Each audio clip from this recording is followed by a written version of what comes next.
You are ready for our next and first speaker, Kula.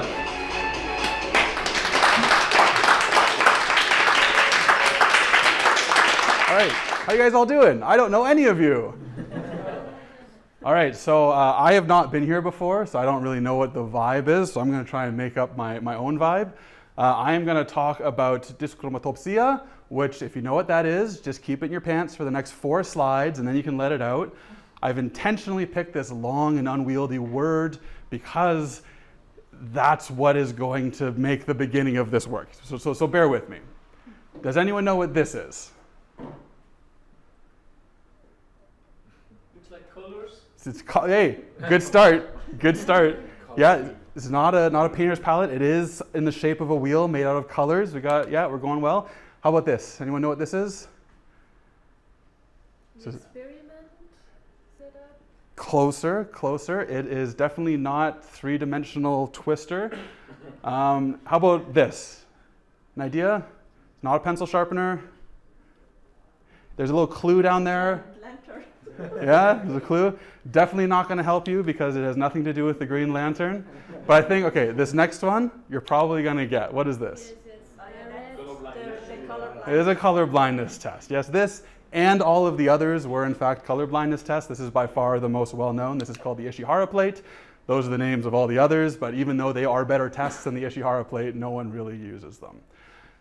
Does everyone see the number in here? Does anyone not see the number in here? Are you colorblind? Yeah. Okay, but you already knew you were colorblind before this? Yeah. All right. Good. So it's always tough to break the news to people live in the audience. So for the rest of you to see what myself and, sorry, what was your name? Sodos. To see what we are seeing, this is a simulation, a red-green color blindness simulation, to show you that we are in fact seeing nothing what is in here. Sodos is an 18, just so you're on the same page as the rest of us. But that is what we see. No one sees a number in there, right? No. Perfect. So, you guys might know a little bit how color vision works. You've probably heard of the rods and the cones. Can someone tell me what the difference in rods and cones is? Want to take a stab at it? What is, I don't know, for light intensity and the other is for color? Right, so that's what almost everyone believes. The cones have color, and you can tell by the fact that there are 3 colors. But it's more so a difference between night vision and day vision. So the cones are less sensitive, so they are active during the day. The rods are much more sensitive, they're active during the night. There's only 1 class of rods, and that's why at night, and I mean at night when it's really dim and it's starlit, you don't see color. Yet at day, as long as you have all 3 cones, you see color. This is a mosaic model of the back of your retina. That's where these cone cells are. And you can see that there is a mixture of the red, the green, and the blue cells. And you can pretend that the rods are the black interstitium between all of these cells. Now, for all of you, besides the 2 of us, that's going to be what your retina looks like. For the 2 of us, it's going to be more something like this. I am a protonope, which means I'm lacking the red cells. Do you know what kind of color blindness you are? Sorry? The deuteranope? Okay. He's a deuteranope, which means he has red cells, but no green cells. But otherwise, it's pretty much the same thing. We're still bros. So this is what my retina looks like. There's 1 less type of cell there, and as you can guess, I see a lot less color because we see a lot less color because of that. These are the 3 cells in normal trichromacy if you plot their spectral sensitivity against the wavelength. Here we have 400 to 700 nanometers. You might know that that is the visible range. And we have the blue, the green, and the red cones, and the light that they are most sensitive to, or as most scientists who study color vision call them, the S, the M, and the L for the short, the medium, and the long wavelength cones. With normal trichromacy, you have those 3 cones. That gives you 3 different dimensions of information. Your brain will take that, they will transform that in a way, and you will get your familiar color terms and color experience come out of that. The most obvious is hue. That is going to be like the rainbow of your colors around the perimeter. You have the value, that is the intensity, and the saturation along the radius goes from white or gray in the middle of being non-chromatic to the outside, which is fully saturated color. For us colorblind people, most of them will have this going on where the spectral sensitivity of those 2 cones gets pushed closer to each other. And that means the signal that they're sending is going to start to be very similar between the two cones, which means that when you're comparing those to try and determine what the color is from those signals, you're going to have a lot lower dynamic range, essentially. So imagine it like this. You guys might have a better idea of depth perception, and that we have two eyes, not so that we can do this, but one advantage of having two eyes forward facing is that we have depth perception. The further apart did you talk about this in a previous? No, but it's very nice. Yeah, okay. Yes, it's very nice to have depth perception. You can see that I'm not going to trip over you. Okay, so the further away the eyes are apart, you're going to have different information, and therefore you're going to have better depth perception in a sense. And so imagine like an Anya Taylor-Joy, eyes very far apart, has super good depth perception. She's basically a rangefinder. But with this anomalous trichromacy, this type of color blindness, just like those spectral sensitivities move together and don't have very different information, it's kind of like Sarah Jessica Parker. The eyes are closer together. They're giving a lot of the same information. Doesn't have very good depth perception. I haven't validated that. Maybe she has great depth perception, but she's just an example. And then if they move really close together, you get Leela from Futurama, Cyclops, no depth perception. And that's basically what I have, which is where they have moved so close together that they're overlapping, and essentially just one has disappeared at that point. And this is called dichromacy. So I'm completely missing one of the cones. This is not going to tell you how I see the world. It's not going to tell you how I see color. So I'm going to try and do that now, explain to you how colorblind people see color. Soros, are you severe, mild? Not really sure, but it's not a major problem for me so far. So maybe you're mild, you're an anomalous trichromat, you still have both of those cones, they're just a little bit too close to each other, but not all the way overlapping. This is a color wheel. You guys have probably seen this, see this sort of thing in Photoshop or paint.net for us that have no money. It basically shows, as I showed before, you have white or gray on the inside, you increase saturation as you move to the outside, and all the hues on the outside. There are three types of color blindness. There's the protan, the deutan, and the tritan. We don't care about the tritan. Anyway, the protan and the deutan. I'm protan, he's deutan. What happens when those cones start to move together is you basically decrease the dynamic range in the direction that the arrows are pointing. So we see that the circle basically turns into an ellipse. So we still have a large dynamic range in this way, but in this way, not so much. For me, as a dichromat, where those cones are all the way together, I just have a line, basically. So my chromaticity is a line. It's still dichromatic, 2 dimensions, because I have this 1 dimension plus the intensity dimension, but I'm not showing the intensity dimension. And it's basically, for me, blue to white to yellow. And I know, I did this to my wife, and she says, that's not blue, that's not yellow. For me, it doesn't matter because I don't see blue and yellow like you do. I see blue and purple shoved into a single color that I call blurple. And likewise, green and yellow shoved into a single color that I call grello. I could guess and say, oh, that's probably yellow or that's probably blue. But it takes away the uncertainty when I just say that's blurple or that's grello. And I do call the middle white, and sometimes it's cyan. But for the purpose of this, we'll just call it green cyan, which is gray, pink, and cyan, kind of all pushed into that neutral color. So this also not really telling you what I see. So we're going to check out some real examples. And so I'm going to show an original image on the left, and then an image on the right that is simulated color blindness and how I would see it. So here we have a winter landscape. On the right is how I see it, very drab, almost no color, just white. And on the left is how you guys all see it, which I really wish I got to see this super vibrant winter wonderland with colors throughout the snow, a real rainbow. I'm really jealous of all that. Yes, I know, this snow is white. We know what color things are, but so I'll pick something more colorful. And here you'll see that we have a parrot, and that's how I see it. As you can see, I still see color, just a lot less color than what you see here. And you might be a little confused now, and that is because, yes, I did specifically search for an image that lost the least amount of color as I simulated color blindness into it. So I hope these look about the same to you guys. That's quite rare, though. Most of it's more like this. So these are the fall colors, the autumn colors, where you have green, yellow, or whatever the fuck it is on here. And then over here is how I see it, which is pretty bland, not much of a spectrum anymore. But you know what? So I get to miss out on the decay of chloroplasts from deciduous foliage. Who really cares, right? So how about this? What you see? What I see. A little bit, little bit depressing, not so festive, a little bit of a snotty soup at Christmas, but you know, that's okay. It's just why I stopped believing in Santa at 5 years old. But I don't want you to feel bad for me, because really, in a way, it's you guys who are alone. So if we look at humans are trichromats. They have the 3 cones. They're all you 8 billion humans. By the way, colorblindness is 8% of men, 0.5% of women. So there's quite a few of us, but more of you. And here I am. Here's me at 12 years old. I'm playing Antipholus of Ephesus for the Shakespeare's Comedy of Errors. I have a very anachronistic costume here, but it's very colorblind friendly. The yellow and blue, lots of contrast. And that is me as a dichromat. But I'm not alone over here, because I also have pretty much every single other mammal is a dichromat. All mammals are dichromat, almost. You guys have some help too. You guys have some friends. You guys have the other great apes. You guys have got gorillas, chimpanzees. You have a mouse-like marsupial called the fat-tailed dunnart. That's pretty cool. But for the most part, all mammals, dichromats,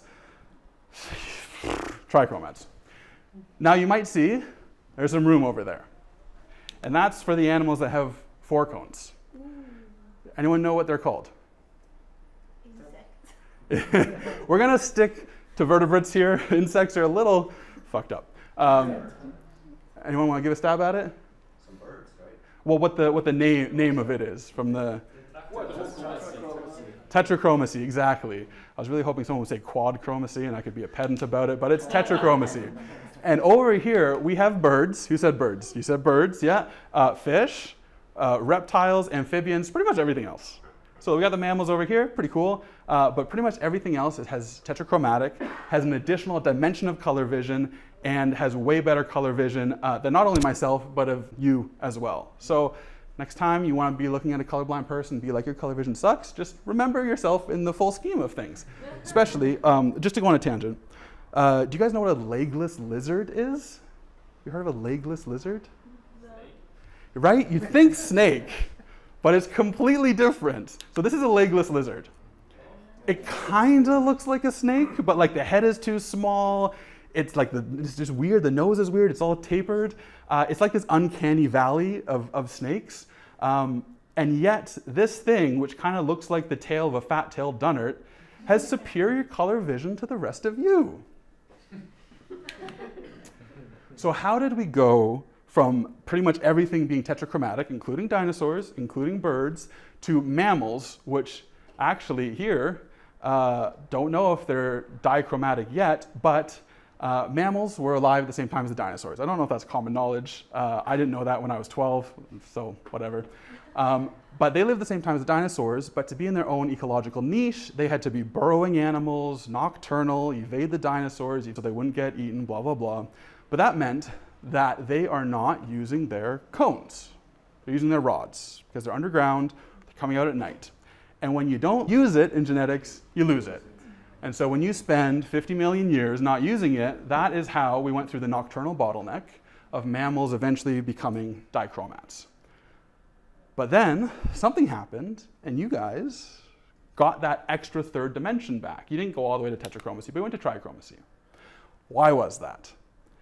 This is the main theory. This is the one that makes the most sense to people, is that here you see strawberries in a plant. Here, same thing, but simulated to dichromacy, how I see it.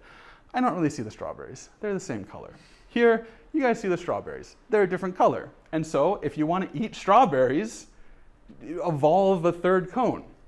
The thing is, to me, that never made sense because a lot of things eat strawberries, and most of those things do not have that third cone, at least from the mammals. And so I got really turned on to another theory that another guy had more recently, that was the skin tone theory.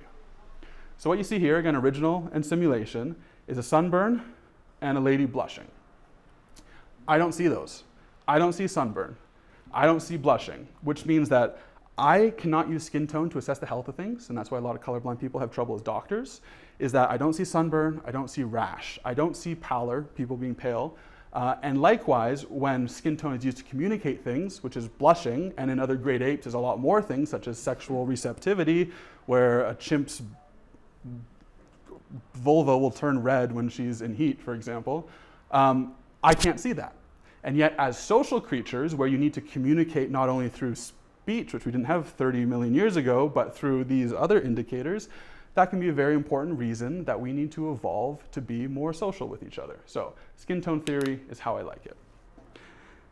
But how does this all affect me personally? You might have asked, like, what, colorblindness, I don't know, this is a disability, do you have trouble in life? Like, doesn't affect you, doesn't really affect anyone too much. Cooking meat is a little bit hard. These colors are all green cyan. I can't see what they are, but it's not too big of a problem because I have a meat thermometer. Selecting bananas, here you can see the original versus the simulation. I can't select bananas by color, but it doesn't really matter because you just kind of squeeze the end, it's soft, it's ready, whatever. It doesn't really affect me much. Matching clothes. I did not design that outfit, so thank you to my teacher who did, but for the most part, not a problem. I just wear plaid, doesn't matter, never really affects me. It looks good in my eyes, so it doesn't really matter what it looks like in your eyes, I guess. That's the confidence in me talking. And knowing if hotties are DTF, would be nice, blushing, whatever, but it's not really a problem for me because they're not. But there are some actual real problems, and it's not because we are somehow at a disadvantage, but because people view us as having a disadvantage. So, in India, I could not have been an engineer. Not allowed to go to engineering school. In China, I couldn't get a driver's license. In the UK, I could not donate sperm. Very sad. And in the USA, 63% of jobs exclude the colorblind or are not accessible to the colorblind. And most of that is unnecessary exclusion just because people don't really understand what kind of color we see. So, what can you do to be nice to colorblind people? Well, I assume a lot of you play board games, so just let us choose our color first. It's just a small, nice thing that you can do, Also, if you are designing something, try and make sure that color is not the only thing you use to encode a piece of information. Try using a color blindness simulator on your design to see if you can tell what all of the pertinent colors apart. If you are in policy, which I don't expect anyone here to be, don't default just to excluding the colorblind from your club because you're like, color, they can't see it, scary. And finally, if you are DTF, just send them an email. It's much better communication. And yeah, thank you. So here's my email, and thanks for paying attention.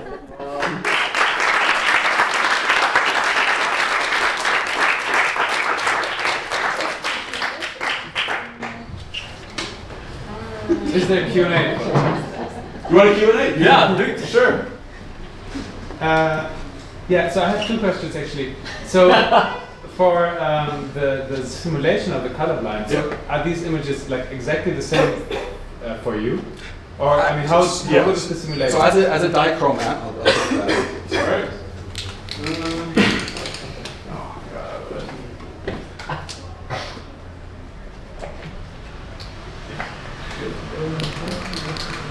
All right, so with all the colors that you have over here, pretty much everything gets compressed to a line. And the line is somehow here. That is the line that I see. As a dichromat, if you compress everything to that line, then it will be the same as what I see. The two images for me look identical. Okay. For an anomalous trichromat, where this isn't completely compressed, there is you're decreasing the dynamic range one step, and then in their eyes you decrease it another step. And so it's not quite the same to an anomalous trichromat, which is 3 out of 4 colorblind people. And then for me, dichromat, which is the strongest before you jump over to complete monochromacy, that's 1/4 of the red-green colorblind population. And for me, they're exactly the same. But if you're trying to design something, just design to the strongest one, and then that's fine. The simulations are quite accurate. So how would the simulation look like if we want to see how the tetrachromous people or animals see it? So to be a tetrachromat, if you want to have a display, for example, that shows tetrachromacy, you need to add another pixel to the display. These are all RGB displays, which are for trichromats. There's nothing that we can do with an RGB display that can show realistic images to a tetrachromat. Likewise, for me as a colorblind person, we can simulate down from your trichromacy to my dichromacy. we cannot go backwards. We cannot show me what trichromacy feels like. There are certain hacks where you can give me a little bit more information, like using the opponency between the eyes in the same way that you do depth perception, but now you're doing difference in color. So by putting like one lens, like a red lens over your one eye, that can give you a bit more information, and it takes your mind a really long time to get used to. But just like I can never see a simulated trichromacy, you can never see a simulated tetrachromacy. It reminds me very much of the flat Earth, not Flatland. Sorry, the story Flatland. If you know the story, No. it's a maybe you should read it once. It's a story about how people that live in 2 dimensions then get visitors from people that live in 3 dimensions. Yeah. It's a very nice, simple story. Is this like because I know Carl Sagan talks about this in some of his talks where he's From a mathematician, Basically that. okay. Yeah. Yeah, but it's not like it's not a fictional story. It's It is like a a fictional mathematical model or mathematical It story. doesn't exist. Doesn't exist. It's a Yes, I know. From what we know, it could be that there is some other dimension that we can see, of course, but Yeah. the mainstream theory has 11 dimensions. Yeah. Yeah. So like we as three-dimensional beings cannot experience the fourth dimension in the spatial sense. Same with color vision. Are your spectra really coming closer together, or is one weaker in comparison to the other? So do you really like see a tone we don't see, which would be higher perception closer to green? Yeah. So a lot of color perception is not so much the range of wavelengths that you can see.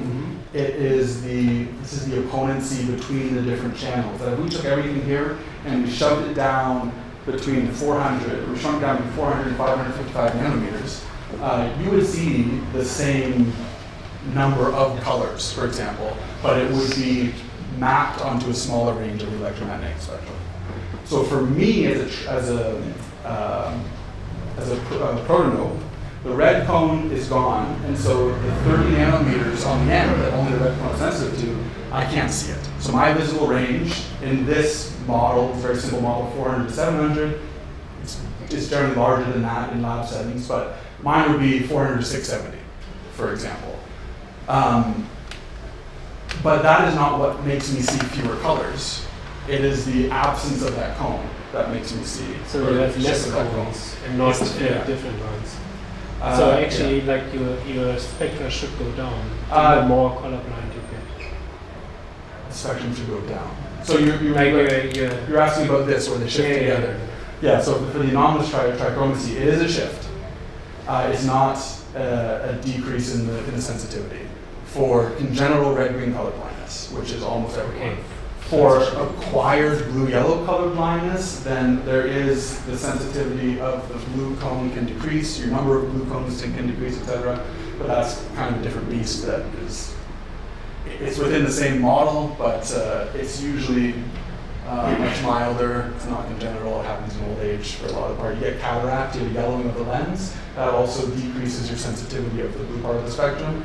That decreases the dynamic range in that blue-yellow range. That is a tri-tan defect, but we generally don't talk about it. But the sensitivity of the green and the red, they don't go down.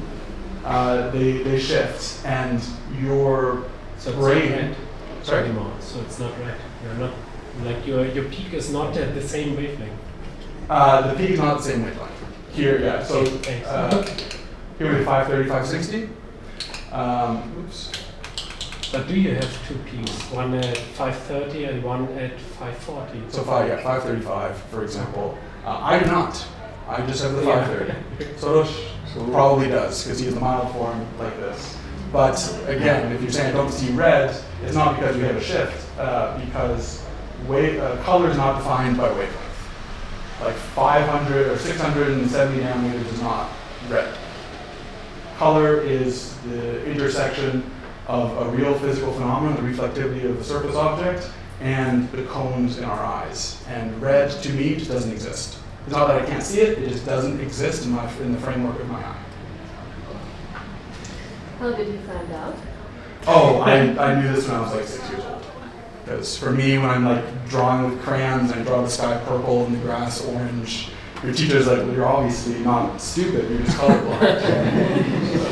That's how I find out. A lot of people find out when they apply for a job, especially if they don't have dichromacy, because then it's really obvious that you're not seeing the same thing as everyone else. But if you have anomalous trichromacy and it's like moderate, you apply for a job, they test you and say, sorry, you can't be a pilot, sorry, you can't be a police officer, you can't be a firefighter, you can't be an airport screener, just because they all think that color is such a basic human necessity and that we have none of it, that we're not able to, and that's how I think most people find out, is when they get denied a job opportunity. And they only do that at the end of the recruitment process. So they hire you and then say, go have a medical. And so you're hired, you have a job offer, contingent on the medical, and then they say, oh, sorry, no, you are colorblind, so it's up. So one question, there is probably a genetic component to this. Is there any other thing that goes together with colorblindness?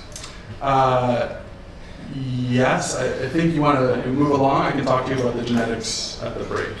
If you want, yeah. So, I think this is absolutely fascinating. I learned a ton of things, and thank you very, very much. Let's